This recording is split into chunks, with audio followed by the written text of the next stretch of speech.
updated version of fake news and police helicopter cover-ups for October 16th. I just checked right now, it's late October 17th, and they only have 25 postings, and there are no postings for anything at all between 9:45 and 11 last night anywhere near my house.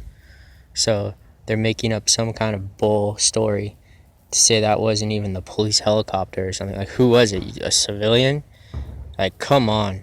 There are no postings, and right now I'm outside and the police helicopter has been flying around with no lights on, and then just the red lights on, and you're freaking out for over an hour, just hiding and going all around with no lights on, and then he turns a little bit of a red light on. That's it. And then I've also just noticed that they set fires everywhere. June 29th for the Pendleton, right after that, when they did the Nagel fire, they lit all of Southern California on fire. And now there's been 6 fires in Pendleton, or 7, and then they posted on there just like everything else. They're like, perhaps there was a little bit of a smoky smell and everyone is a little unsettled and shook up, but we'll all be all right, and we're going to have an event for the children. And that's how they did everything else. Like when they did the classic warplanes, because they flew real warplanes over my roof, and that's why they burned down the FBI centers, because I showed live feed of the warplanes and the bombers going over my roof.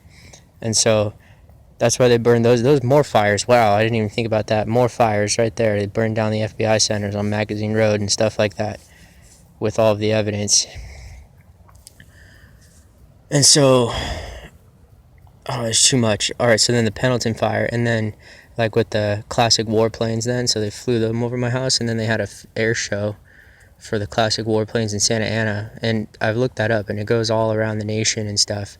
So I don't know if they just found that and saw that it was planned, or they just changed the schedule, but either way, it's not like it was a regularity. So they flew some of the classic warplanes over my roof a few times early in the summer, and then they're like, oh, well, perhaps you and your homeboys were frolicking on the lawn and you happen to see a 1940s B-52 and all this crap.